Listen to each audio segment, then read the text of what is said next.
মানুষের সম্মান আর মর্যাদা যে কোথায় এটা অনেকে এখনো জানে না। আল্লাহ পাক বলেন ইয়ারফা'িল্লাহুল্লাযীনা আমানু মিনকুম ওয়াল্লাযীনা উতুল ইলমা দারাজাত। সূরা মুজাদালার 11 নম্বর আয়াতের মাঝের অংশে আল্লাহ জানিয়েছেন ইয়ারফা, এটা মুজারে বর্তমান ভবিষ্যৎ, প্রেজেন্ট ফিউচার। দিন যত যাবে এই পৃথিবীতে যারা তোমাদের ভেতরে ঈমান এনেছে, ঈমান পেয়েছে, এই কথা আল্লাহ এখানে বলেন নাই। আমরা কিন্তু এই আয়াতের ভেতরে অনেকেই নেই, কারণ আমরা ঈমান আনি না, ঈমান আমরা পেয়েছি। এই কথা বলেন না। আমার বাবা দাদা পরদাদা এরা মুসলমান ছিল, এই জন্য সেই হিসাবে আমিও মুসলমান। আর সাহাবায়ে কেরাম তারা ঈমান পায়নি, তারা ঈমান এনেছিল। একটা যুবক ছেলে গায়ের শাল চাদর দিয়ে বুট জুতা মুছতেছে। জুতার দাম হয়তো 300 টাকা, শালের দাম 1500 টাকা। লোকজন জিজ্ঞাসা করছে কি গো, জুতার দাম যা, এরকম 5 জোড়া জুতা বিক্রি করলে শাল হবে না?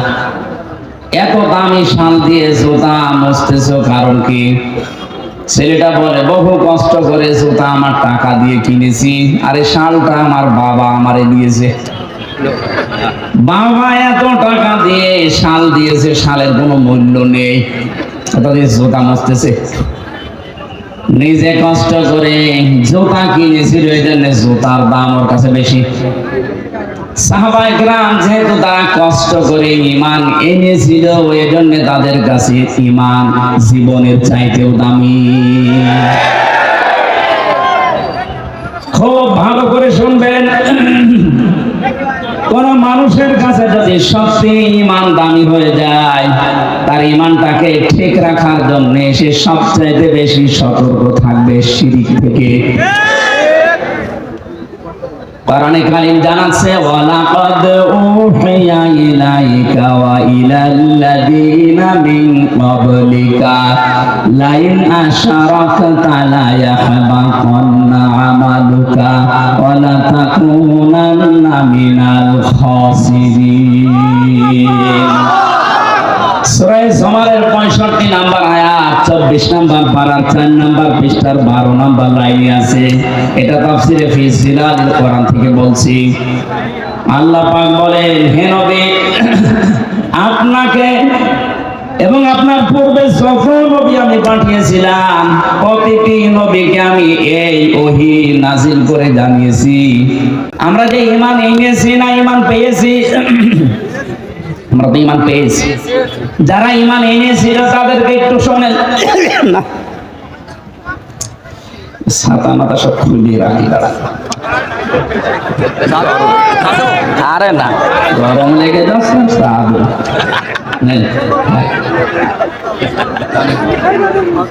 মানে জালেমের জেলে থেকে শরীর তো আর কিছু নেই, ভেতরে একেবারে মাল মশলা কিছুই। পোশাক আশাক তো খোলা যাচ্ছে না, করলে মনে হবে চেঙ্গিস খান। এই কারণে এগুলো পরে একটু মোটা মোটা হয়ে থাকি, কিন্তু গরম লাগছে। ওদিকে আবার মা বোনেরা ভিডিও দেখছে তো সমস্যায় আছে।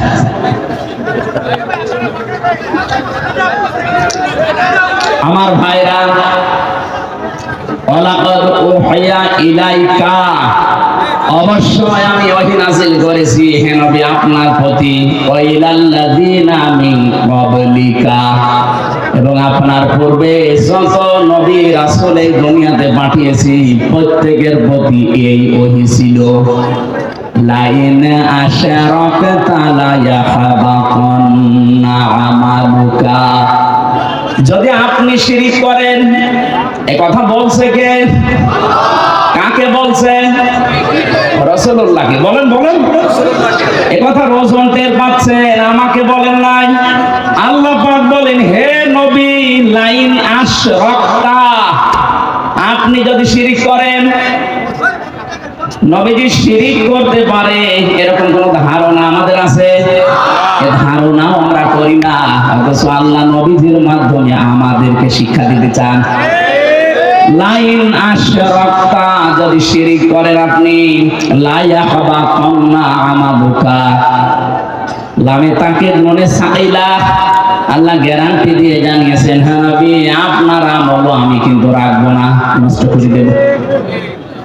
এতটুকু আল্লাহ শেষ করেননি, ওয়ালা তাকুনান্না মিনাল খাসিরিন, এইটাও লামে তাকিদ মনে সাইলা, আল্লাহ যদি গ্যারান্টি দেয় এটা আলতো ফালতো না। এর ভিতরে অনেক ওজন আছে আল্লাহর কথায়। আল্লাহ বলেন শুধু আপনার আমল আমি নষ্ট করে দেব তা না, আমি আল্লাহ গ্যারান্টি দিয়ে বলছি আপনি ক্ষতিগ্রস্ত হয়ে যাবেন। যেটা থাকলে ঈমানও থাকে না তার নাম শিরিক। তার নাম কি? এই শিরিক থেকে যদি আপনি না বাঁচতে পারেন, যদিও নবীজিকে আল্লাহ উদ্দেশ্য করেছেন তা দিয়ে, কিন্তু এটা কিয়ামত পর্যন্ত যারা আমরা আসবো সবার জন্য প্রযোজ্য।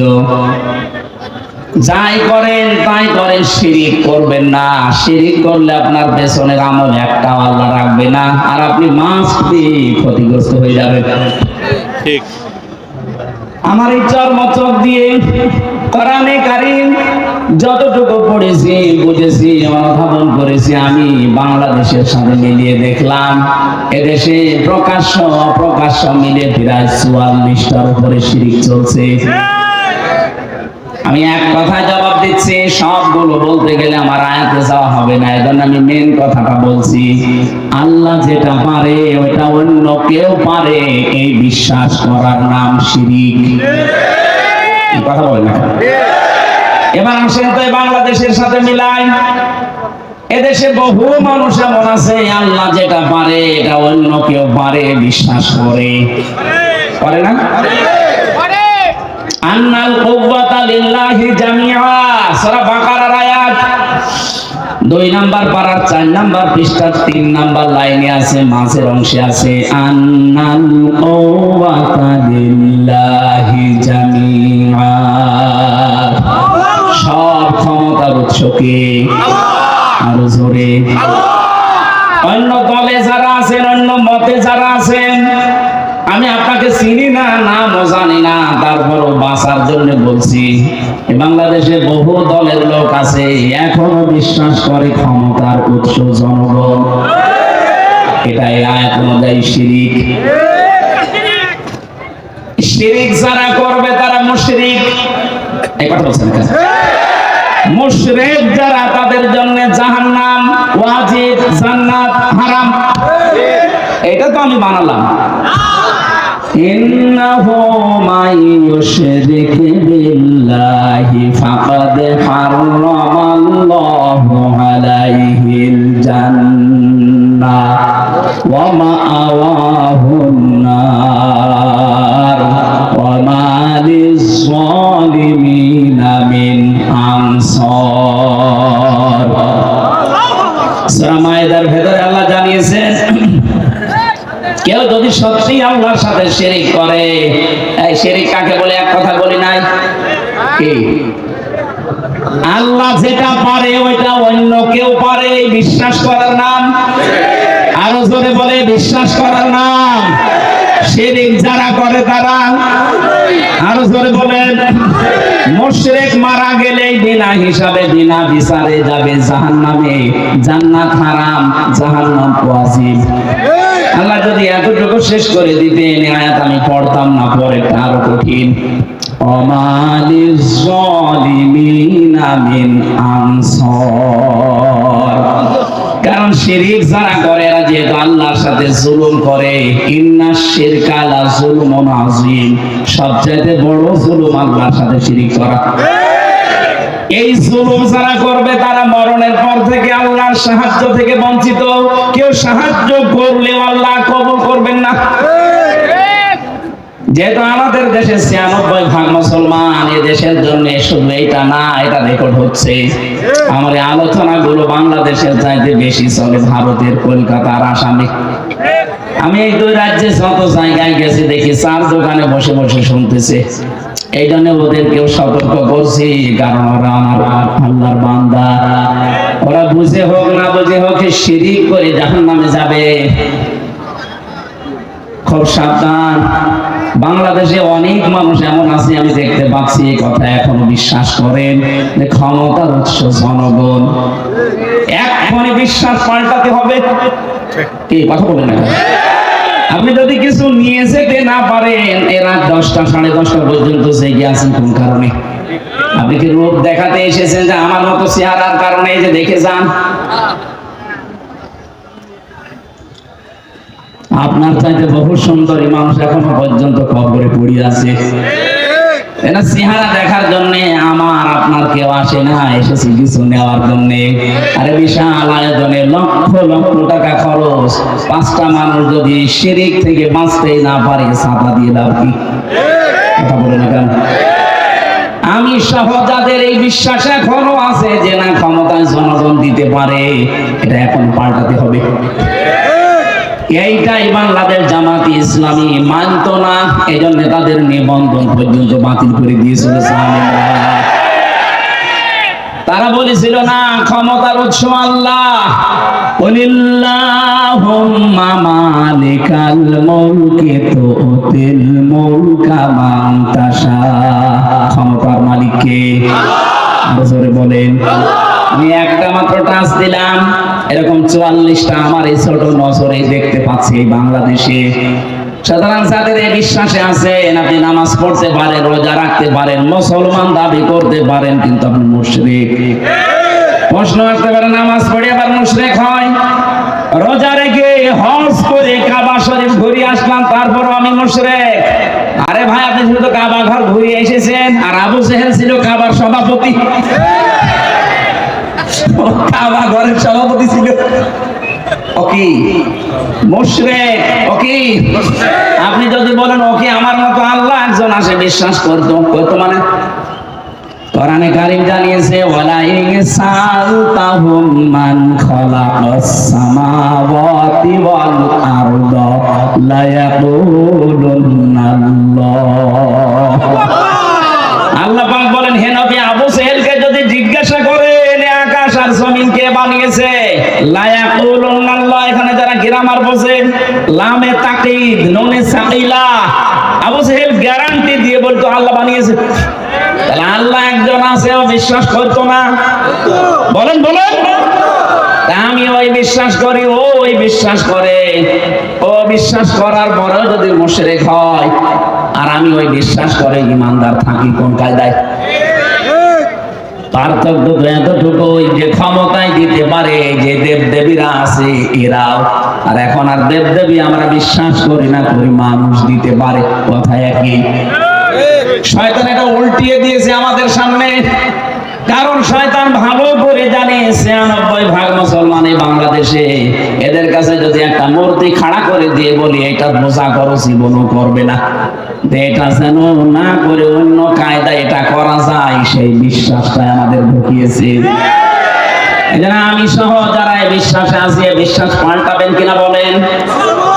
যদি না পাল্টাতে চান, আমি নাম ওয়াজ করব না, বেকার আমি সেই কুষ্টিয়া থেকে আসলাম। এদেশে বহু মানুষ আমি জানি এখানেও বসে আছেন যারা এখনো বিশ্বাস করেন ক্ষমতায় দিতে পারে জনগণ। না, বিশ্বাস যারা করেন এক্ষুনি বিশ্বাস ভেঙে চোরমার করে ফেলেন। মজবুত বিশ্বাস আজকে নিয়ে যাওয়া লাগবে। দুনিয়া একদিকে যাক, আমি এইটা বিশ্বাস করি ক্ষমতায় দিতে পারে কে। বিশ্বাস আমরা করি না। হালকা পাতলা যাদের একটু এদিক ওদিক ছিল যেন ঠিক হয়ে যান, নয়তো আপনি মারা গেলে কবরে দেব, জানাজা দেব, সব বেকার হবে। কি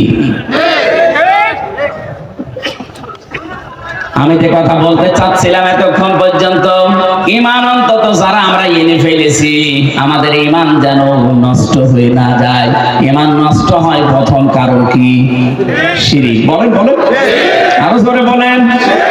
এবার আমি আরেকবার বলছি, শেষ বলা, আল্লাহ যেটা পারে ওইটা অন্য কেউ পারে, এই বিশ্বাস করার নাম শিরক। যারা করে তারা একটা বললাম বিশ্বাস নিয়ে বহু মহিলা বসে আছে প্যান্ডেলে, ওরা এখনো পর্যন্ত বিশ্বাস করে সন্তান দিতে পারে কোন পীর সাহেব বাবা, করে না? আপনারাও এখনই পাল্টাবেন। কিয়ামত পর্যন্ত যদি আপনি হায়াত পান, সন্তান না হয়, মনে করবেন আল্লাহ দিচ্ছে না, কারণ এটা দেওয়ার একচ্ছত্র মালিকানা আল্লাহর। লিল্লাহি মুলকুস সামাওয়াতি ওয়াল আরদ ইয়াখলুকু মা ইয়াশা ইয়াহাবু লিমান ইয়াশাউ ইনাসা ওয়া ইয়াহাবু লিমান ইয়াশাউ যুকুর। সূরা সূরার 49 নম্বরে আয়াত অনুযায়ী প্রমাণ হয় আসমান জমিনের মুলকিয়াতের মালিক, রাজত্বের মালিক আল্লাহ। যাকে ইচ্ছা তাকে সন্তান দান করে, মেয়ে দেয়, ছেলে দেয়। যাকে ইচ্ছা আল্লাহ কিছু দেয় না, বন্ধা করে রাখে। সব কিছু ক্ষমতার মালিককে। সুতরাং কোন মহিলা যেন কোন সন্তানের জন্য কোন দরগায়, কোন দুর্গায়, কোন মাজারে পীর সাহেব জিন্দা হোক আর মরা হোক, জীবন আর যাবেন না। ছেলে মেয়ে না হয় না হোক, আপনি শিরিক করতে পারেন না। কথা বলে না কেন? এই যে 44টা বলছিলাম, এটা 2 নাম্বার গেল। 3 নাম্বারটা বলছি, আমি সবগুলো না বললে অন্তত টাচ দেই। কোরআনে কারিমে সূরা আরাফ 154 নাম্বার আয়াত শেষের দিকে আছে। আল্লাহ পাক বলেন আলা লাহুল খালকু ওয়াল আমর তাবারাকাল্লাহু রাব্বুল আলামিন।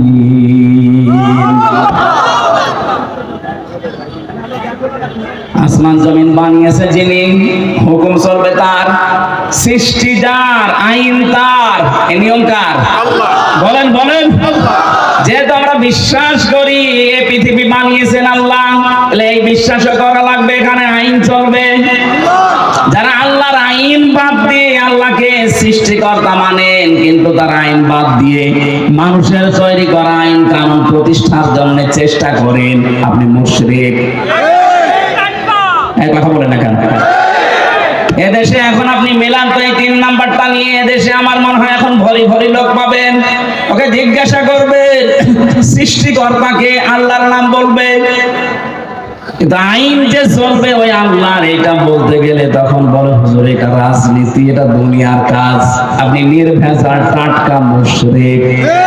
কারণ সৃষ্টি যার, আইন চলবে তার, এইটাই ফাইনাল। কথা বলেন না কেন?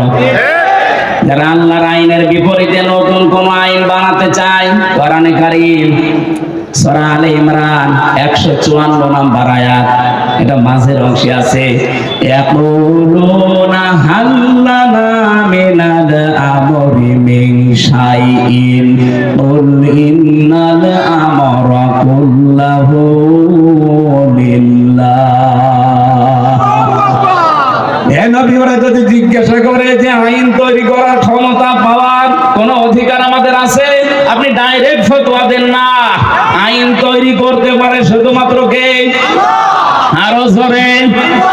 এটাকে আমি বানালাম, এটা বললাম কেন? বাংলাদেশে এখন সংশোধন চলছে, সংস্কার চলছে, বিশেষ করে আমাদের সংবিধান। কথা বুঝে?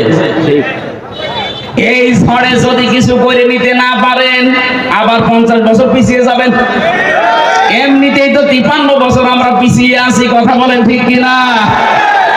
মানুষ নামে কলঙ্ক কিছু মানুষ নিজেরা আইন বানিয়ে আমাদের উপরে সংবিধান আকারে চালিয়ে দিয়েছিল। আল্লাহ পাক 1500 বছর আগে মানব জাতির জন্য একটা সংবিধান দিয়েছেন। সূরা ফুরকান, ফুরকান মানে সংবিধান। ফুরকান মানে কি? এখানে 54টা 74টা আয়াত আছে, 73টা ধারা আছে। আল্লাহ পাক বলেন মুসলমান দেশের আমি আল্লাহর গোলাম যারা দাবি করবে, তাদের এই 73টা ধারা দিয়ে যদি সংবিধান বানানো হয়, ওই জায়গাটা আমি আল্লাহ মিনি জান্নাত বানিয়ে দেব। 73 বছরে, 53 বছরে 73টা ধারা আমরা আজও পাইনি। সত্যি যদি পেতাম, আল্লাহর কসম, আল্লাহর গ্যারান্টি মিথ্যা হতো না। কথা বলেন না কেন? এই গ্যারান্টি কে পর্যন্ত থাকবেন আমরা দেখতে চাই। যেহেতু এখন সংস্কার আরম্ভ হয়ে গেছে, সংশোধন চলছে, বাংলাদেশে ৯৬% মুসলমান। এই দেশে আমরা সংবিধান হিসাবে আল্লাহর কোরআনকে দেখতে চাই, আর কিছু চাই না। কারা রাজি আছেন দেখি? লিল্লাহি তাকবীর।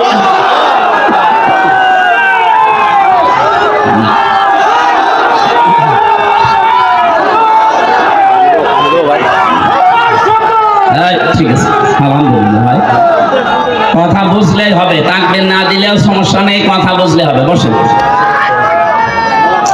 আমার একটা একটা করে সবগুলো বলা সময় নেই, আমি তাড়াতাড়ি তাফসীরে প্রবেশ করছি। যেটা বললাম খুব গুরুত্বপূর্ণ বিষয়, আমাদের ঈমান থাকা না থাকার বিষয়।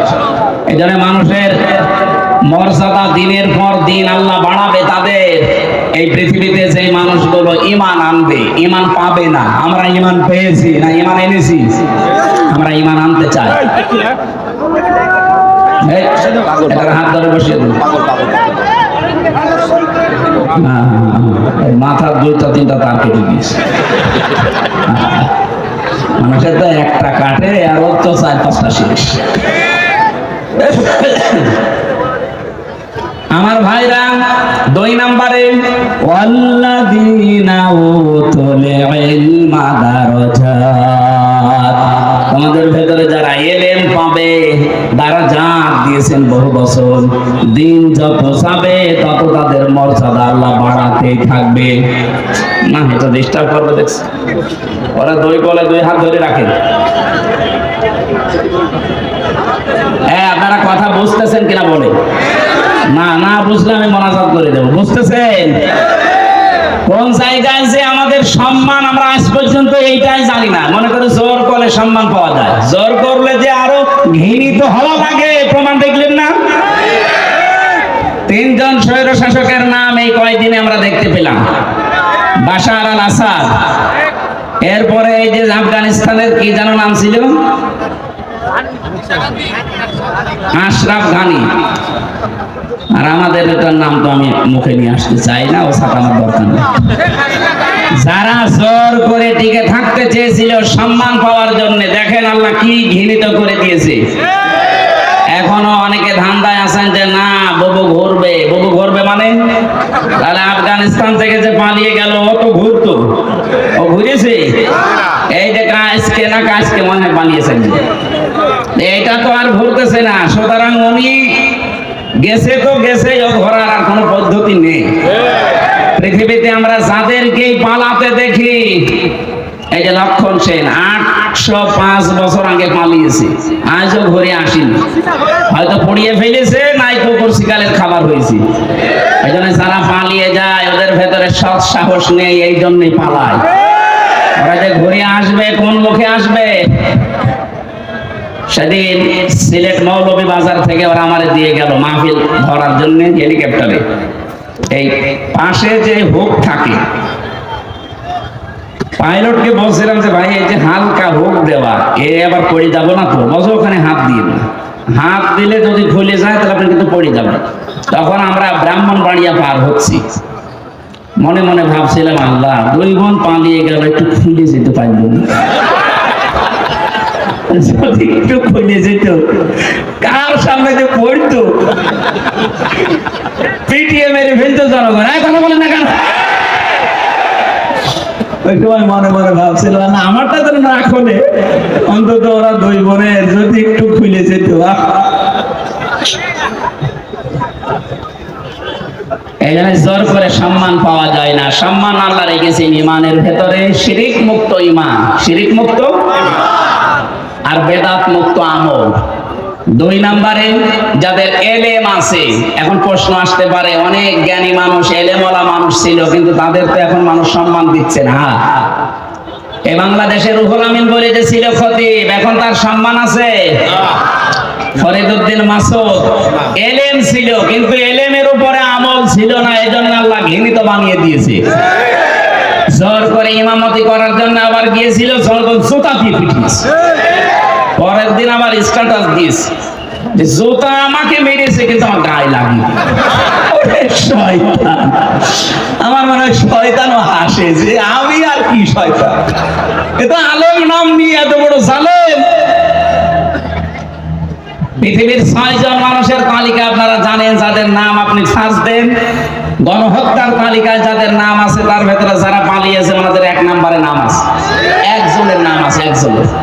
ওখানে হিটলারের নাম পাবেন, চেঙ্গিস খানের নাম পাবেন, যার কাছে পালিয়ে গেছে ওনার নামও আছে, যে গেছে তার নাম আছে, আর বাকি 2 জনের নাম আমি বলবো না। এখন যদিও সমস্যা নেই, তারপর এটা আন্তর্জাতিক বিষয় পড়ে, যাদের নাম বললাম এদের নামে একেবারে আধা জল খেয়ে গালি দিলেও অসুবিধা নেই। এজন্য গণহত্যার তালিকায় যাদের নাম, এই মানুষগুলোর বিচার যদি না হয় পৃথিবীতে আরো অনেককে আমাদের হারানো লাগবে। এজন্য আমরা চাই খুব তাড়াতাড়ি গণহত্যার অন্তত বিচার হোক। 2732 জন মানুষ হত্যার সাথে এরা জড়িত। এই কথা বলেন না কেন? 2780 জন মানুষকে পঙ্গু করার পেছনে এরা দায়ী। কারো আজ হাত নেই, কারো পা নেই, চোখ নেই, অন্ডকোষ উড়ে গেছে। এরকম বহু মানুষ তাদের পরিবারের আজ বোঝা হয়ে আছে। বোঝা গেল যারা দিয়ে গেল, ওরা কিন্তু না দিলেও পারতো। পালিয়ে যখন যাবে তখন আপনি এই কাজ করে গেলেন কেন? কথা বলেন না কেন? আর আপনার এত মহব্বত ভালোবাসাতে আগের থেকে জনগণকে বলতে পারেননি যে আমি পালিয়ে যাব। এখন ওই মানুষগুলো উল্টা আজকে 2 দিন দেখতে পাচ্ছি চট্টগ্রামের এই ফেনী চট্টগ্রামের মাঝে যে চিকন রাস্তা, ওরা খুব দুর্বিসন্ধি লাগিয়েছে। ডক্টর ইউনূস বলেছিল 7 সিস্টার ধ্বংস করে দেওয়া হবে, বিচ্ছিন্ন হয়ে যাবে।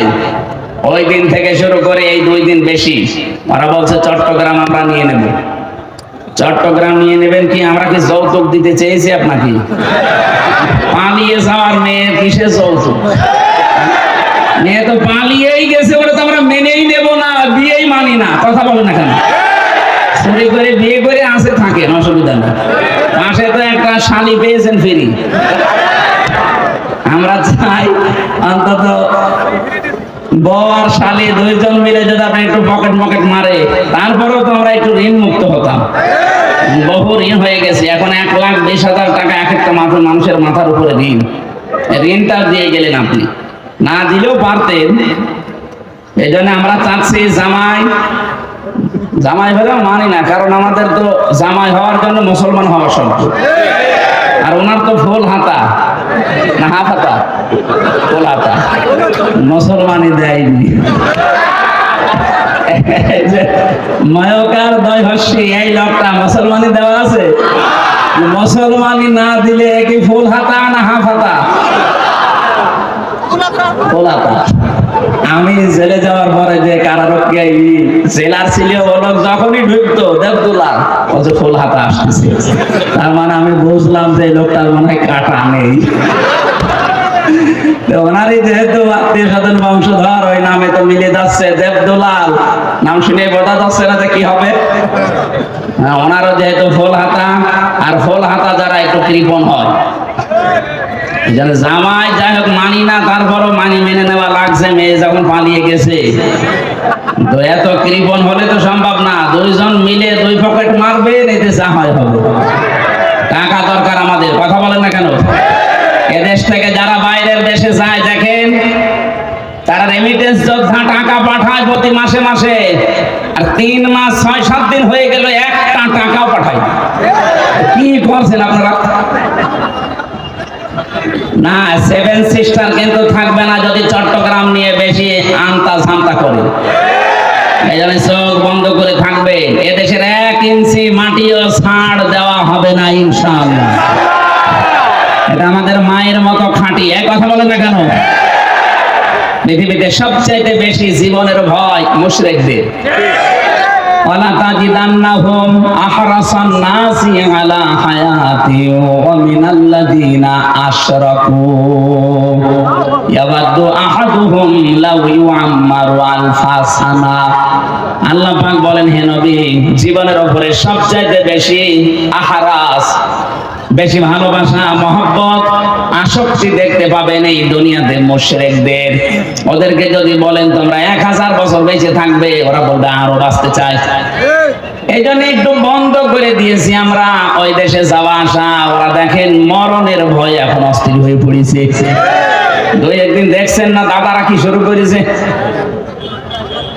এই জন্য কথা বলা এইটাই আমার শেষ। আবার কথা বলতে পারবো কিনা জানি না। যা বলছি অক্ষরে অক্ষরে পালন করা লাগবে।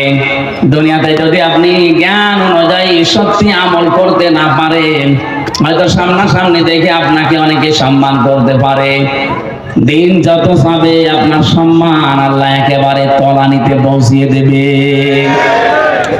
আল্লামা দেলাওয়ার হোসাইন সাইজি রহমতুল্লাহ আলাইহি শহীদ, এই লোকটা দুনিয়া থেকে বিদায় নিয়েছে ঠিক, দিন যত যাচ্ছে তার জন্য দোয়া বাড়তেছে, বলেন না কেন? আর জালেম সেই কয়টা বিদায় নিলে কয়দিনে, ওরাও তো ছিল ক্ষমতায়, ওরা দিন যত যাচ্ছে মানুষের ঘৃণা তত বেশি হচ্ছে তাদের প্রতি। এখানে যারা এলেম অনুযায়ী আমল করেননি তারা আলেম না, তারা আল্লাহর কাছে জালেম।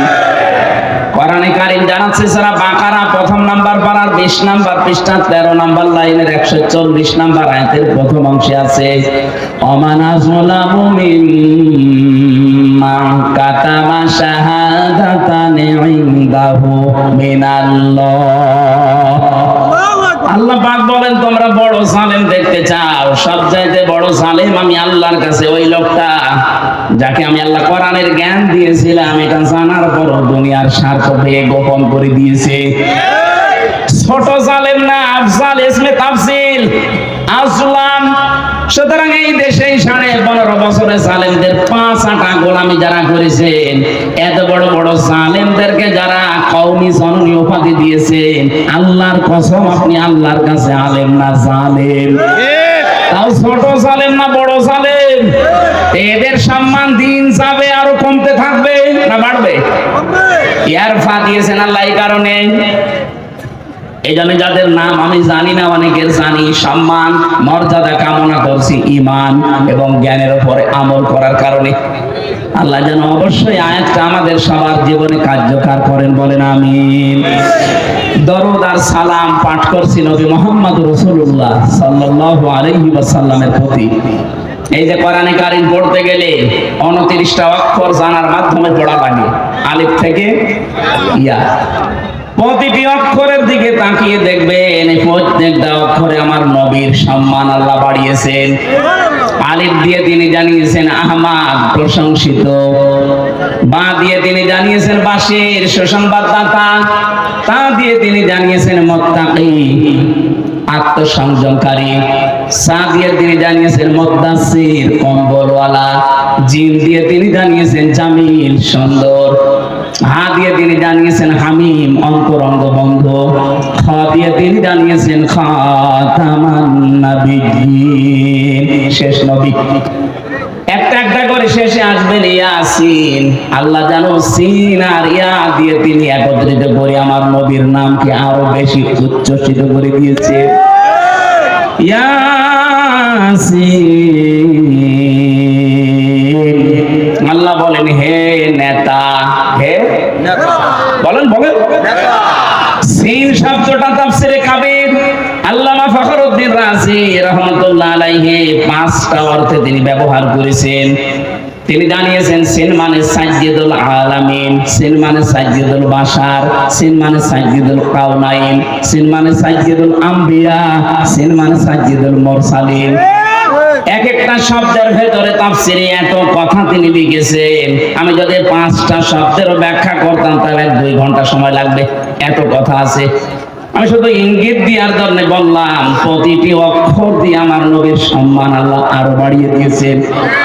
সুতরাং সাইয়্যিদুল আলামিন, সাইয়্যিদুল বাশার, সাইয়্যিদুল কাউনাইন, সাইয়্যিদুল আম্বিয়া, সাইয়্যিদুল মুরসালিন। এই পৃথিবীতে শুধু আমাদের জন্য না, নবীরাও আমার নবীকে নেতা মানতো, রাসূলরাও আমার নবীকে নেতা মানতো। মেরাজে যাওয়ার সময় তিনি যে মসজিদে নামাজ আদায় করিয়েছিলেন বাইতুল মামুরে, লক্ষ কোটি ফেরেশতারা সেখানে নামাজ আদায় করেছে, সবাই কাতারবদ্ধ হয়ে দাঁড়িয়েছে। ফেরেশতা জিবরাইল এসে বলে, হে নবী, ইমামতি করার জায়গাটা দেখেন ফাঁকা, কেউ দাঁড়ায়নি। আজকের এই ময়দানে আপনি ছাড়া ইমাম হওয়ার যোগ্যতা, নেতা হওয়ার যোগ্যতা এখানে আর কারো নেই। আপনি যান সামনে। নবী যে 2 রাকাত নামাজ আদায় করালেন, জিজ্ঞাসা করলেন জানেন পেছনে কারা? বললেন না। আপনার পেছনে আজকে যারা 2 রাকাত নামাজ পড়েছে প্রত্যেকটা নবী রাসূল। এবং আল্লাহর ফেরেশতারা এখানে নামাজ পড়েছে। হে নবী, আজকে থেকে আপনাকে আল্লাহ ঘোষণা দিয়েছে আপনি শুধু সাইয়্যিদুল বাশার না, মানুষের নেতা না, সাইয়্যিদুল আলামিন না, তামাম পৃথিবী যত জগৎ আল্লাহ বানিয়েছেন এই জগতের নেতা না, আপনি হচ্ছেন নবীদেরও নেতা, রাসূলদেরও নেতা। নবী রাসূলরা যদি মেনে নিতে পারে তাকে, আপনি সলিমুদ্দিন গলিমুদ্দিন রাসূলকে নেতা মানেন না, কাকে মানেন? আপনার বিবেক কি মরে গেছে নাকি? খালি ইয়াসিন সূরা পড়লে 10 খতম কোরআন শরীফ পড়ার সওয়াব হয় না, এটা আগে মানা লাগে। অনেকেই মনে করে ইয়াসিন পড়লে 10 খতমের সওয়াব পাবেন, কিন্তু আপনার ইয়াসিন ঠিক রাখা লাগবে। আল্লাহর ঘোষণা দেওয়া নেতা পৃথিবীতে একজন, ইয়াসিন। হে নেতা, আপনি সেই নেতাকেই মানেন না, মানেন আপনি নেতার বিরুদ্ধে যারা তাদেরকে। কথা বলেন না কেন? আশা করছি আপনি বুঝে ফেলেছেন। এরপরেও যদি কেউ না বোঝার ভান করে থাকেন, এদিকে আসেন, ঝড়ি কোদাল দিয়ে বোঝাচ্ছে, আসেন। আমার মনে হয় কোরআন শরীফ বুখারী শরীফ দিয়ে আপনার হবে না, এখন বাকারি শরীফ লাগবে আপনার।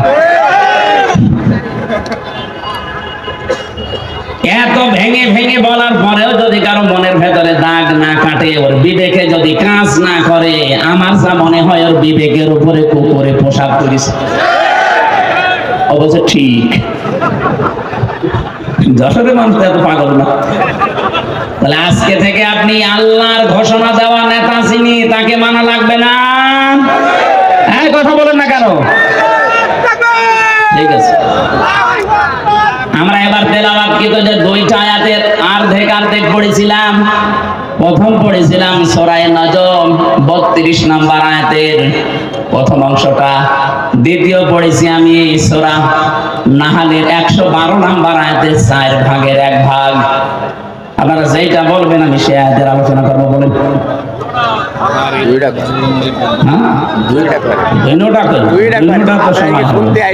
ঠিক আছে, শরীর পারা লাগবে না।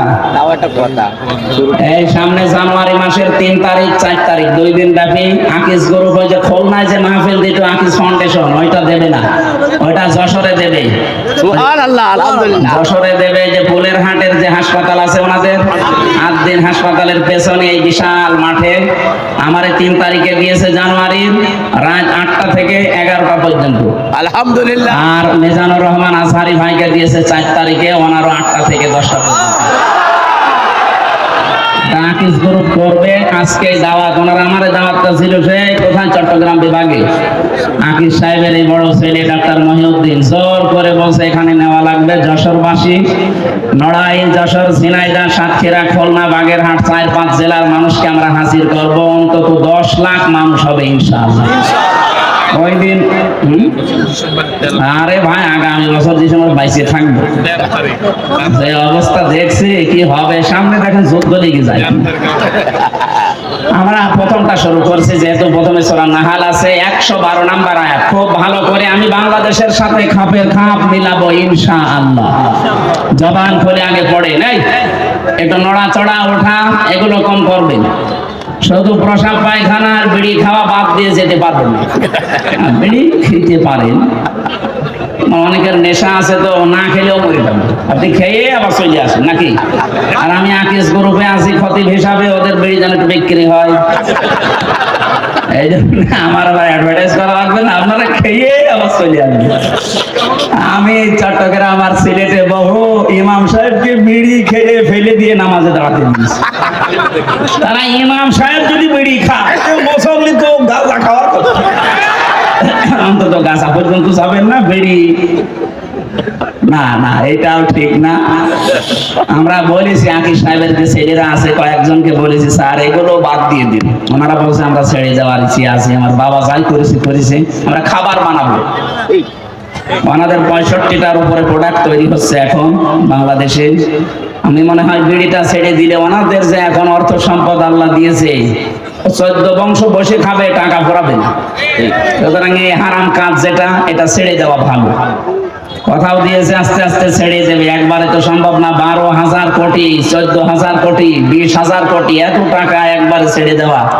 এই জন্য ছেড়ে দিলেই ভালো, ইনশাল্লাহ সামনে। এই আপনি বিড়ি খেতে যাচ্ছেন নাকি? হ্যাঁ নেন, আমরা একটু তেলাওয়াত করি, শয়তান আশপাশে থাকলে জানাবে পালাই। বলেন আউযু বিল্লাহি মিনাশ শাইতানির রাজিম, বিসমিল্লাহির রহমানির রহিম। ওয়াদারাবাল্লাহু মাসালান ক্বরিয়াতান কানাত আমিনাতান মুতমাইন্না। এ পর্যন্ত থাক। সূরা নাহাল, কোন সূরা বললাম? তাফসীর করার জন্য এখানে অ্যাডভোকেট গাজী এনামুল হক সাহেব আছে, বহু পুরাতন মানুষ আপনাদের, কত আলেম বসে আছে। তাফসীরের মূল নীতি উসুলে তাফসীরের প্রায় 13টা লেখা আছে। এটা তাফসীরে খাজেনের প্রথমে পাবেন। কোন আয়াত থেকে কথা বলতে হলে তার আগের আয়াত পরের আয়াতের সাথে সম্পর্ক কি, এইটা মাতৃভাষায় অর্থ, শুদ্ধ তেলাওয়াত, এরপরে ঐতিহাসিক প্রেক্ষাপট, শানে নজরুল যেটা বলে ব্যাকগ্রাউন্ড, এরপরে এখানকার শিক্ষা কি, এরপরে শিক্ষা নিয়ে বাড়ি যাওয়া লাগবে। এগুলো আগে বলা লাগে। আমরা এগুলো আপনারা সবাই জানেন। আমরা একবারে চলে যাচ্ছি, যেহেতু শুদ্ধ তেলাওয়াত আমরা কমপ্লিট করেছি। আল্লাহ পাক এখানে একটা গ্রামের উদাহরণ দিয়েছি। এটা গ্রাম না? মনে করেন এই রহিতা, এই কদলাপাড়া, এই গ্রামের উদাহরণ আল্লাহ দিচ্ছেন। যদিও এই গ্রামের না, এটা মক্কা শরীফের। আমরা এই গ্রামটা একটু ধরে তারপরে তাফসীরের সাথে মিলাই। আমি যা বলছি এটা ফি জিলালিল কোরআন থেকে কোট করা। আল্লাহ রাব্বুল আলামিন বলেন, আমি একটা গ্রামের উদাহরণ দিলাম। এই গ্রামের উদাহরণ কেন দিয়েছি? কারণ এখানে যারা বসবাস করতো, 1 নম্বরে তারা নিরাপদ, 2 নম্বরে নিশ্চিন্ত। এ পর্যন্ত বাংলা অর্থ ছিল। ঐতিহাসিক প্রেক্ষাপট, শানে নজরুল কি, মুফাসসির লিখেছেন তাফসীরে হাক্কানীতে, নবীজি যখন মেরাজে যাচ্ছিলেন দেখলেন কালো কালো কি যেন উপরে উঠতেছে।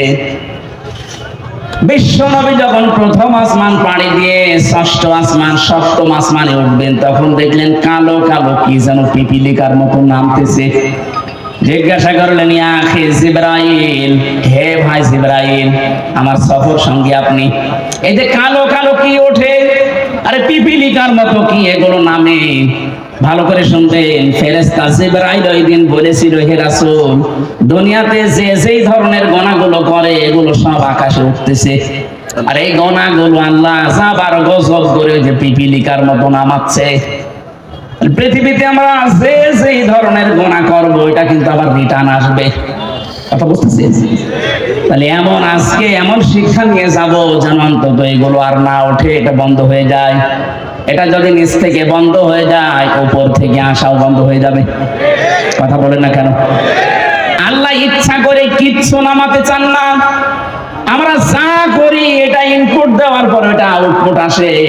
কোরআনে কারিমে ব্যাপারে জানিয়েছেন সূরা রুমের 41 নম্বর আয়াতে, যাহারাল ফাসাদু ফিল বাররি ওয়াল বাহার বিমা কাসাবাত আইদিন নাস, ইলা আখির আয়াত। আল্লাহ পাক বলেন, জলে স্থলে যে বিপদ আপদ মুসিবত গজব গুলো দেখতে পাও, একটাও আমি দিতে চাই না। এগুলো সব তোমার 2 হাতের কামাই।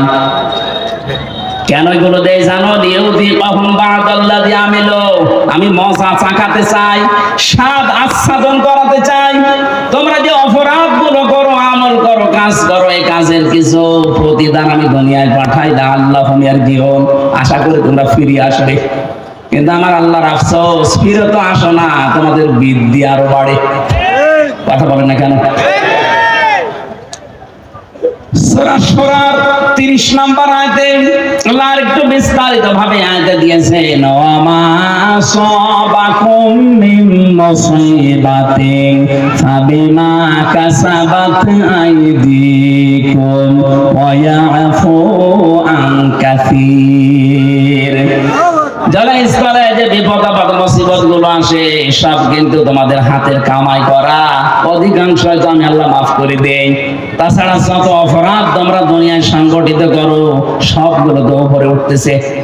এগুলো যদি আমি আল্লাহ গজব আর আযাব নাযিল করি, শ্বাস ফেলার সময় পেতে না।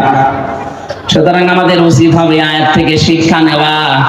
আমরা দেখি আল্লাহ আয়াত দিয়ে কি জানাতে চাচ্ছেন। প্রথমে উদাহরণ দিচ্ছেন আল্লাহ, ওয়াদারাবাল্লাহু মাসালান ক্বরিয়াতান।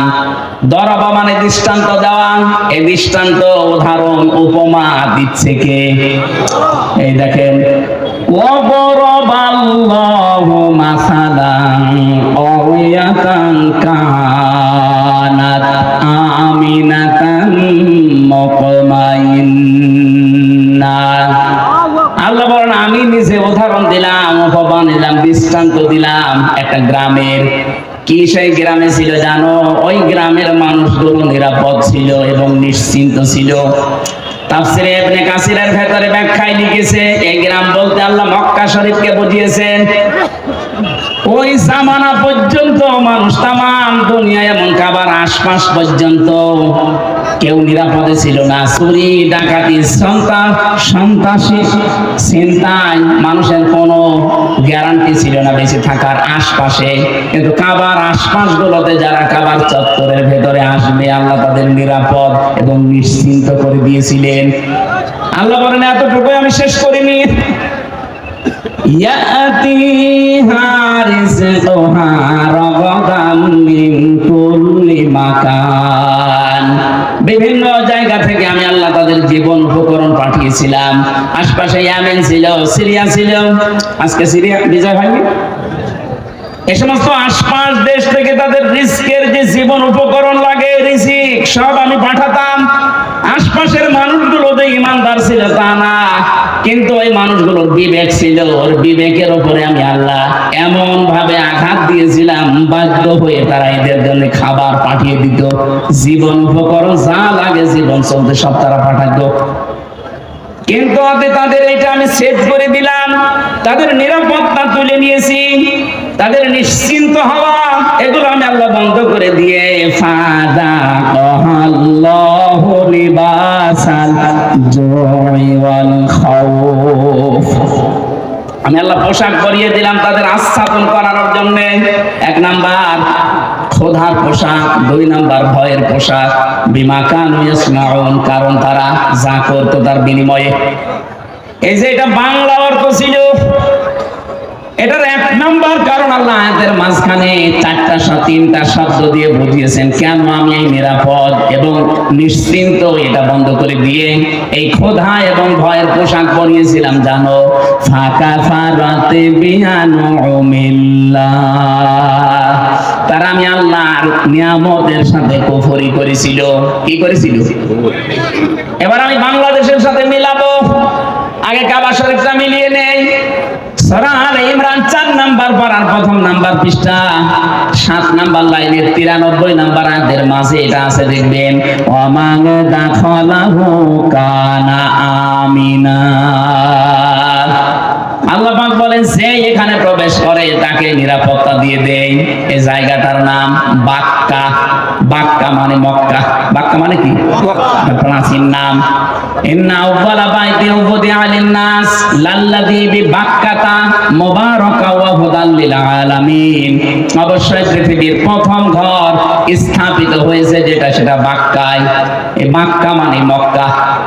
আল্লাহ পাক বলেন এখানে যারা প্রবেশ করে মানুষগুলো নিরাপত্তা পেয়ে যায়। এটা দেন কে?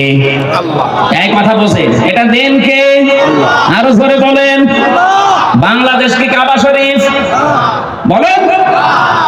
কাবা শরীফ থেকে কত দূরে আমরা? 6010 কিলোমিটার দূরে আমরা।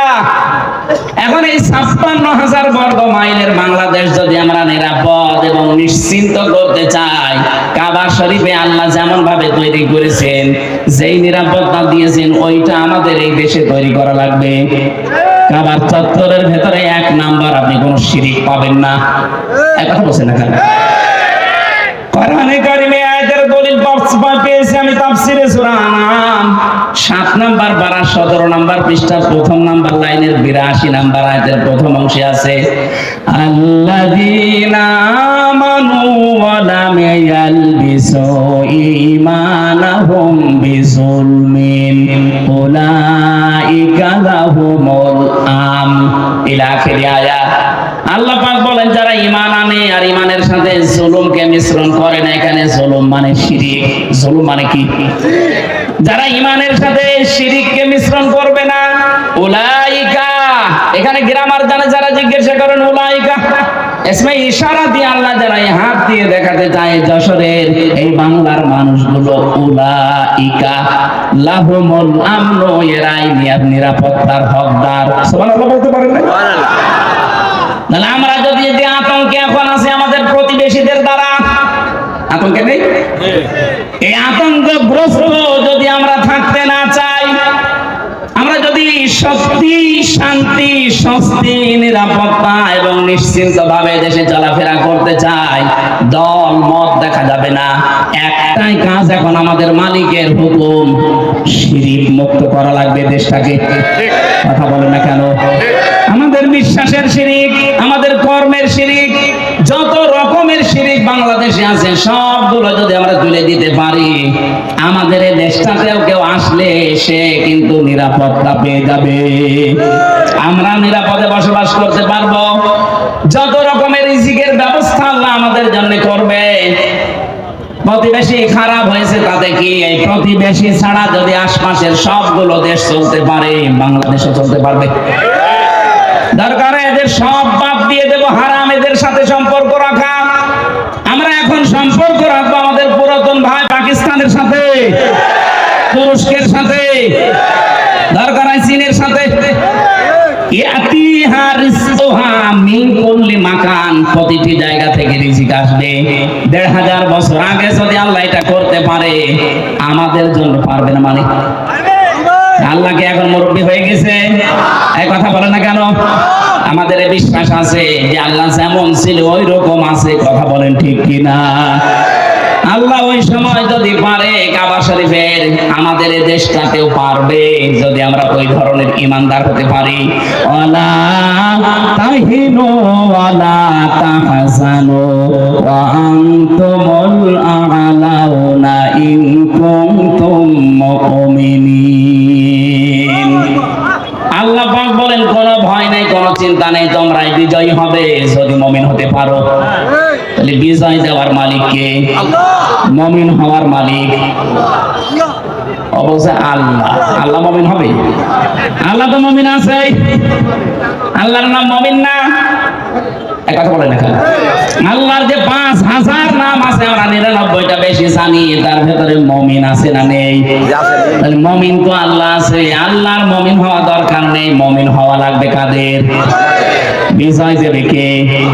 কোনো চিন্তা নেই, কোনো দুঃখ নেই, কারণ যারা আমরা এই কথা বলে ফেলেছি, ইন্না সলাতি ওয়া নুসুকি ওয়া মাহইয়ায়া ওয়া মামাতি লিল্লাহি রাব্বিল আলামিন। এই কথা যারা সত্যি আমরা মন দিয়ে, প্রাণ দিয়ে, মুখ দিয়ে বলে ফেলেছি, আমি নামাজ আল্লাহর জন্য, আমার বেঁচে থাকা আল্লাহর জন্য, আমার কোরবানি আল্লাহর জন্য, আমার মরে যাওয়া আল্লাহর জন্য, এই মানুষগুলোর তো বিন্দু মাত্র চিন্তা, টেনশন আসার কথা না। কথা বলেন ঠিক কিনা? এই মানুষের সংখ্যা আগস্টের ৫ তারিখের আগ পর্যন্ত আমরা একটা জরিপ পেয়েছিলাম। এই যে বিশ্বাস যে আমার নামাজ, আমার কোরবানি, আমার বেঁচে থাকা, আমার মরে যাওয়া, মাত্র ১০০ জনের ১৫ জন এই বিশ্বাস করত। কিন্তু এই ৩ মাস ১০ দিনের ব্যবধানে আমার আল্লাহ এমন একটা নিয়ামত আমাদের দিয়েছেন, এখন ১০০ জনের ৫৮ জন মানুষ চাইছে যে এই আয়াতটা আমাদের দেশে কায়েম হোক। ১৫ জন থেকে ৩ মাসে যদি ৫৮ জন হয়ে যায়, কিছুদিন যেতে দেন, এদেশের ১০০ জনের ১০০ জন মানুষ চাইবে এই দুনিয়ায় আল্লাহর বিধান কায়েম হোক। ওইটাই সফলতা। যত ষড়যন্ত্র হচ্ছে, কোন কল কাটিতে পা দেবেন না, কোন উস্কানিতে পা দেবেন না, কিচ্ছু হয়নি দেশের। ওরা সাইফুল ইসলাম আলিফকে হত্যা করার মাধ্যমে একটা ইস্যু তৈরি করে অস্থিতিশীল পরিবেশ বানাতে চেয়েছিল। যখন দেখে যে না, এরা তো পা দেয় না, আবার আর একটা তৈরি করবে। যত কিছু হয়ে যায় যাক, আমরা কিন্তু উহুদের ময়দানের মতো আছি। নবীজির কথা না মেনে উহুদের ময়দানে প্রথমে বিজয় হয়ে গেছে, কথা বিশ্বাস করে যারা গনিমতের মাল পোড়াতে গিয়েছে তখনই কিন্তু আক্রমণ হয়েছে। কথা বলে না কেন? এজন্য আমরা বিজয় পেয়েছি, কিন্তু নবীর হুকুম যেটা আছে এই বিজয়কে ধরে রাখতে হলে আল্লাহর বিধানটা চালু করা লাগবে।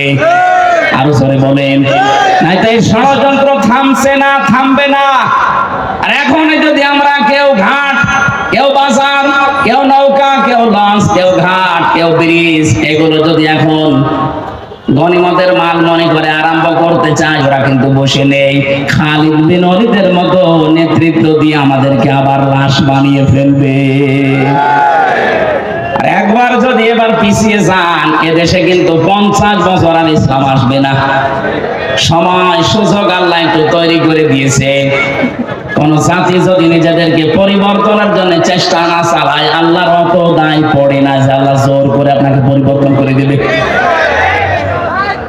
ইন্নাল্লাহা লা ইউগাইয়িরু মা বিকাউমিন হাত্তা ইউগাইয়িরু মা বিআনফুসিহিম।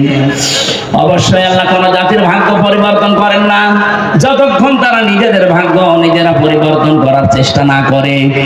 বাংলার মুসলমানেরা, এটা কিন্তু রেকর্ড হচ্ছে, কালকে সারা দেশে যাবে।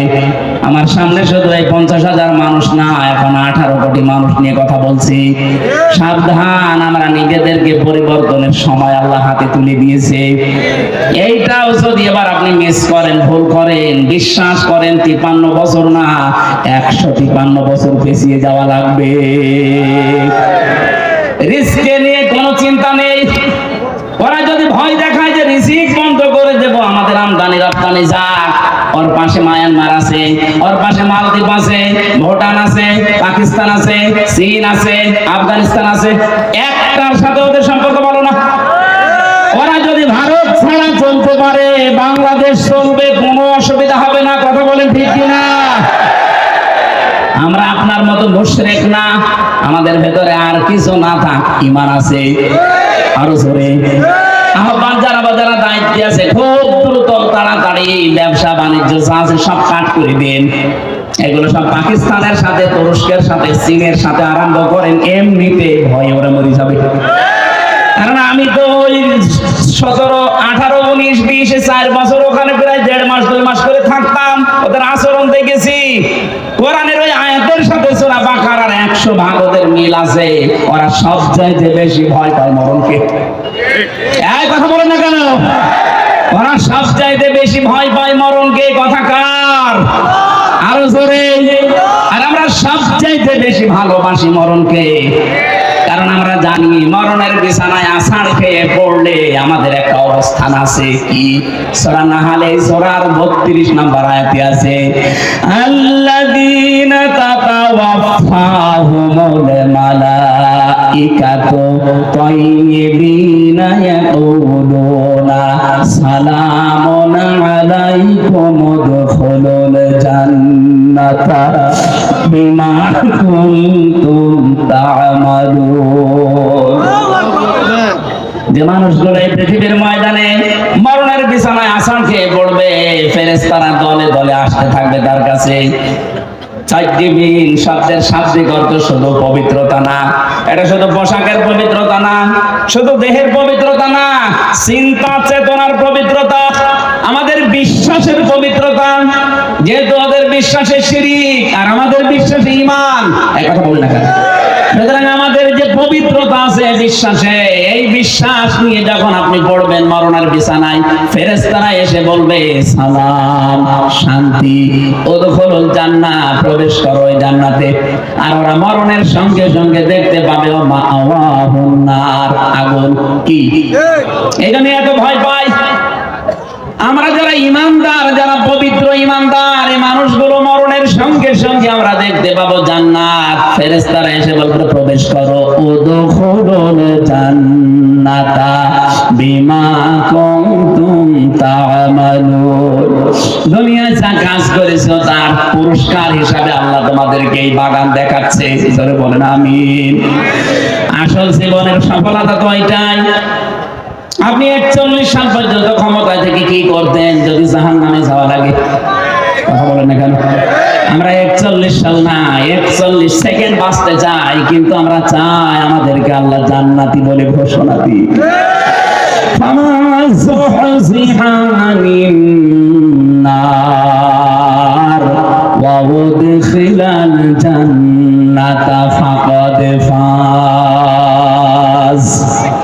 আল্লাহ পাক বলেন দুনিয়ার জীবন আসল জীবন না, ওই লোকটাই তো সফল যাকে আমি আল্লাহ জাহান্নাম থেকে মুক্ত করে জান্নাতি বলে ঘোষণা দিয়ে দিয়েছি।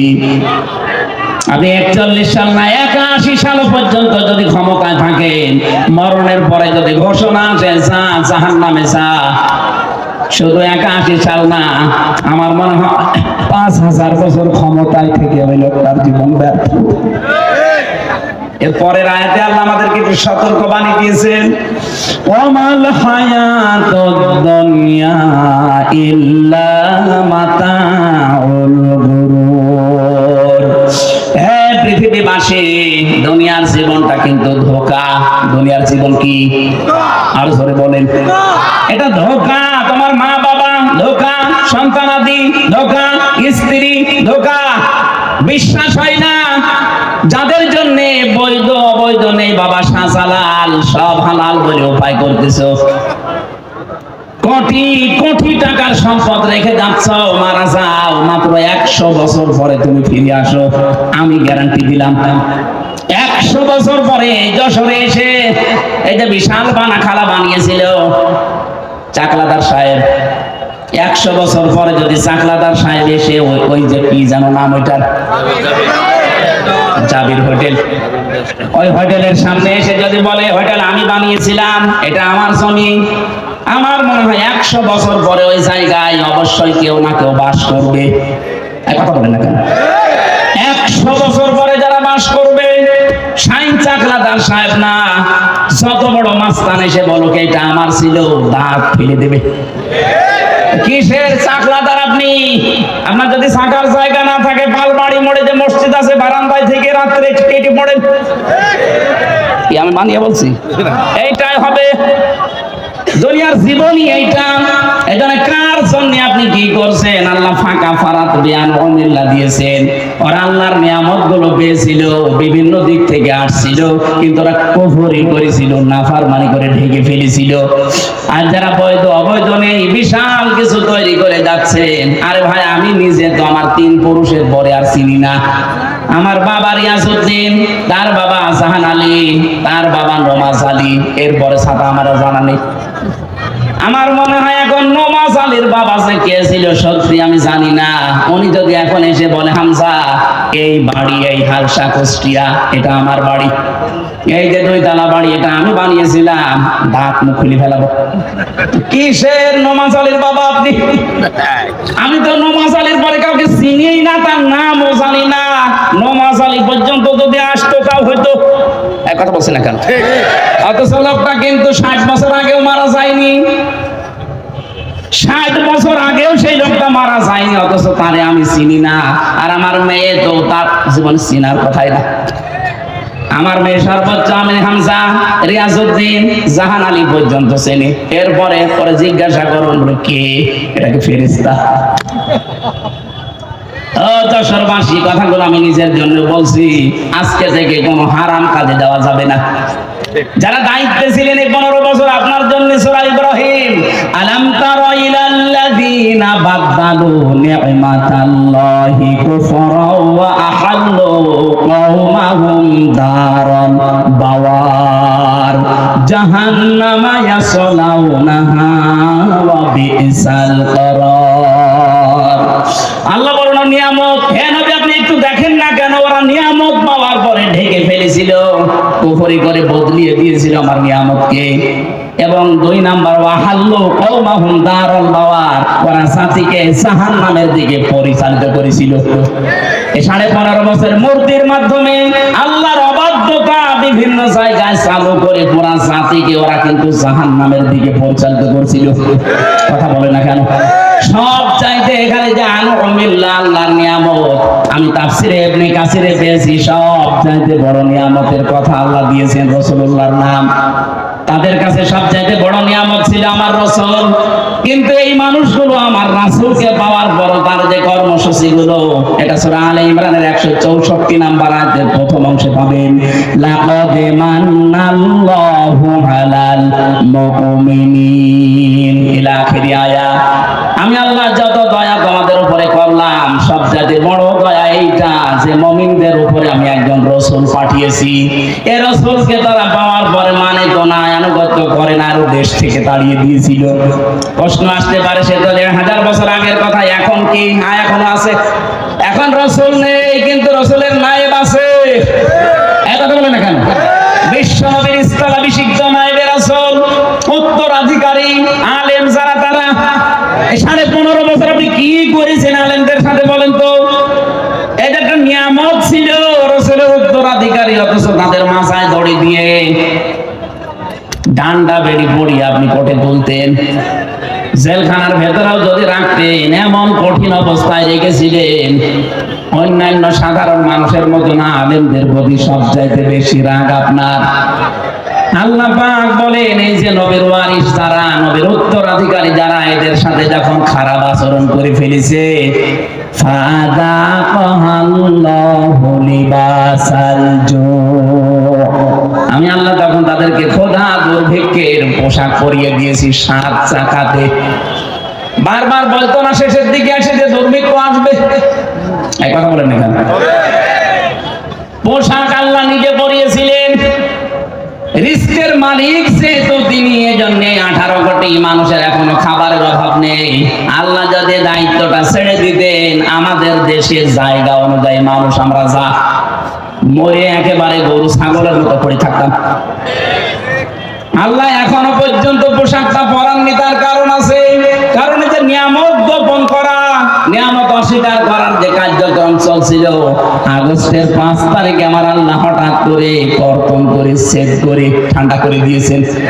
নয়তো যদি ওইভাবে জুলুম অত্যাচার নির্যাতন চলতে থাকতো, আল্লাহর কসম করে বলছি, আল্লাহ আমাদের পোশাক পরিয়ে দিতেন ক্ষুধার আর ভয়ের। ভয়ের পোশাকটা এখনো কাটে নাই। এ পোশাক কাটতে পারে, একটাই পদ্ধতি আছে, বিশ্ব নবীর 4 দফা কর্মসূচি মেনে নেওয়া লাগবে। কামা আরসালনা ফীকুম রাসূলাম মিনকুম ইয়াতলু আলাইকুম আয়াতিনা ওয়া ইউযাক্কিকুম ওয়া ইউআল্লিমুকুমুল কিতাবা ওয়াল হিকমা ওয়া ইউআল্লিমুকুম মা লাম তাকুনু তা'লামুন। বলেন আল্লাহু আকবার। 4টা কর্মসূচি এখন থেকে আমাদের হাতে নেওয়া লাগবে। 1 নম্বরে কোরআন তেলাওয়াত করে করে মানুষদেরকে বোঝাতে হবে, কারণ নবী নেই, এই দায়িত্ব এখন উম্মতি মুহাম্মদীর। কথা বলেন না কেন? যেই দলে এই কর্মসূচি আছে যে কোরআন তেলাওয়াত করে মানুষকে বোঝায়, কোরআনে কারীম শিক্ষা দেয়, কোরআন দিয়ে পবিত্র করার জন্য ব্যক্তি, পরিবার, সমাজ, রাষ্ট্রকে চেষ্টা চালায়, কোরআনে কারীমের শিক্ষা ব্যবস্থাকে শিক্ষায় নিয়ে যাওয়ার জন্য যারা চেষ্টা করে, হিকমতের সহিত যারা কাজ করে, হিকমত মানে সুন্নাত, সুন্নাত অনুযায়ী এই কাজগুলো যারা আঞ্জাম দেয়, অবশ্যই আপনাকে এই কর্মসূচিগুলো দুনিয়ায় বাস্তবায়ন করা লাগবে রাসূলের পদ্ধতিতে। যে করছে আপনি সেখানে যাবেন। আপনাকে আমি বিএনপি, আপনাকে আমি জামাত ইসলামী, আপনাকে আমি চরমনাই করতে বলছি না। এই 4টা কর্মসূচি যাদের কাছে পাবেন, তাদের সাথে জোটবদ্ধ হয়ে, তাদের পেছনে থেকে সংঘবদ্ধ হয়ে আল্লাহর নবীর 4 দফা কর্মসূচি জমিনে বাস্তবায়নের জন্য চেষ্টা করবেন। এইভাবে চেষ্টা করতে করতে যখন শেষ পর্যায়ে যাবেন, জীবনের শেষ দিন, আছাড় খেয়ে যখন মরণের বিছানায় পড়বেন, আল্লাহ পাক ফেরেশতা পাঠিয়ে আপনাকে যে জান্নাত দেবে ওটা দেখিয়ে দেবে। বলেন আমিন। মা বোন যারা এসেছেন, আপনাদের জন্য ছোট্ট ওয়াজ আমার এই, আপনার আদর্শ কিন্তু এই বলিউডের নায়িকারা না, বাংলাদেশের নায়িকারা না, আপনার আদর্শ হওয়া লাগবে হযরতে ফাতিমাতুজ জোহরা। কথা বলেন না কেন? হযরতে খাদিজাতুল কুবরা। এই পৃথিবীতে একজন মহিলাকে জীবিত অবস্থায় আল্লাহ সালাম দিয়েছিলেন স্বামীর খেদমত করার কারণে, তার নাম খাদিজাতুল কুবরা। আজ অধিকাংশ মেয়েরা স্বামীর সম্মান, স্বামীর মর্যাদা বোঝে না। আপনি কি জানেন স্বামী কি? খালি বিছানায় থাকলে স্বামী না, এর যে মর্যাদা কত বেশি আল্লাহ দিয়েছে আপনার তুলনায়। নবীজি বলেন মেয়েরা যদি আল্লাহ বাদে সেজদা দেওয়া যায় থাকতো, মেয়েদের বলতাম স্বামীর পায়ে সেজদা করো। অথচ সেই স্বামীর হুকুম আপনি মানেন না, ফোঁটা দেন, স্বামীর নাফরমানি করেন, কুফরি করেন। এমনকি অনেক মহিলা আছে স্বামীকে ধরে মারে। এক কথা বলছেন না,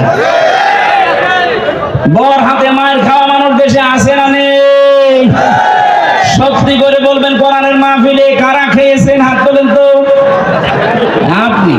আপনি খাবেন, আপনি তো তার কাটা। বিয়ে তো করি তো তার সব কেটে দিচ্ছে। আগে তো 500 টাকা কাটা ছিল, এখন সব কেটে দিচ্ছে। না সম্মানিত মা বোনেরা, আমি হাসির খোরাকি দেয়নি। হাজারো মোবাইল আসে, হুজুর একটু একটু বলতে পারেন না, আমার ধরে ধরে মারে। আমি মানুষ,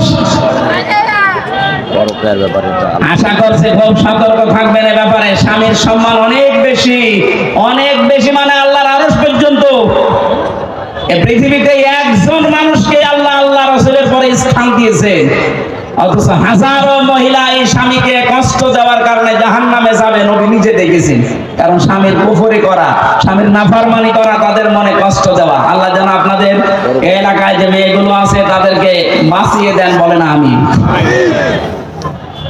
নবীজি তিরমিজি শরীফে জানিয়েছেন, ইদা নাসারা ইলাইহা সাররাতুহু, স্বামী যখন বাইরে থেকে আসবে স্বামীকে আপনি আনন্দ দেবেন, অভ্যর্থনা জানাবেন, শুভেচ্ছা, স্বাগতম এগুলো জানিয়ে তাকে খুশি করবেন। 2 নম্বরে ওয়াইদা গাবা আনহা হাফিজাতুহু, স্বামী যখন বাইরে যাবে মাসবি স্বামীর ইজ্জত, আবরু, স্বামীর সন্তান আর সম্পদ হেফাজত করে রাখবেন। ওয়াতুইনু আলা দীনি যাওজাতিহা, স্বামী যদি দিনের কাজ করে, মানবতার কাজ করে, মানুষের উপকারের কাজ করে, দিন কায়েমের কাজ করে, তাকে ছাড় দেবেন, সুযোগ দেবেন, তাকে উৎসাহ দেবেন, ছেড়ে দেবেন।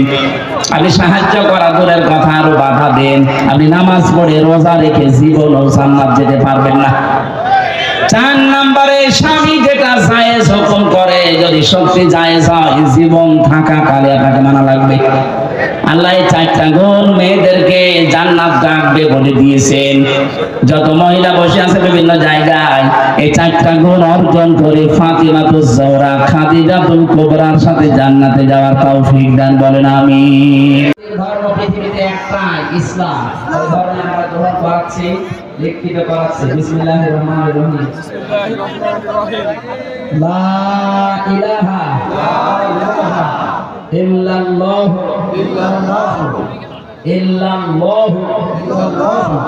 মুহাম্মাদুর রাসূলুল্লাহ। আশহাদু আল্লাহ ইলাহা ইল্লাল্লাহু ওয়াহদাহু লা শারীকা লাহু ওয়া আশহাদু আন্না মুহাম্মাদান আবদুহু ওয়া রাসূলুহু। আলহামদুলিল্লাহ, উনি এখন নিষ্পাপ, অনেক বয়স না, আমার বাবার বয়সী, আমার 60-65 হবে। শিক্ষিত মানুষ, ইসলাম ধর্ম গ্রহণ করেছে, আমরা আলিঙ্গন করছি। সবার চাচরা দর্শক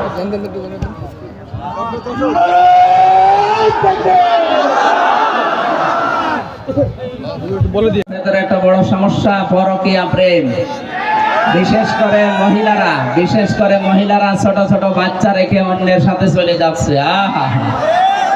এর ফলে মা থাকতেও শিশুরা মা হারাচ্ছে। এটা যে কত বড় অন্যায়। বিবাহে শরীয়তে এই বিবাহের বিধান কি? কিসের বিবাহ? ওর স্বামী তো এখনো ছেড়েই দেয়নি, আপনি পালিয়ে গেলেন কোন কারণে? আপনার কথায় পরকীয়া বন্ধ হবে কিনা জানি না, তবে সমাজের সকল শ্রেণীর মানুষ সহ ওই নারী পুরুষ যাতে বুঝতে পারে তাদের কর্মের ফলাফল কি জাহান্নাম। কারণ বিয়ে তো না, মানে স্বামী তো ছাড়েনি, আপনি আন্দাজে চলে গেলেন আরেকজনের সাথে, যতদিন থাকবেন জেনা হবে।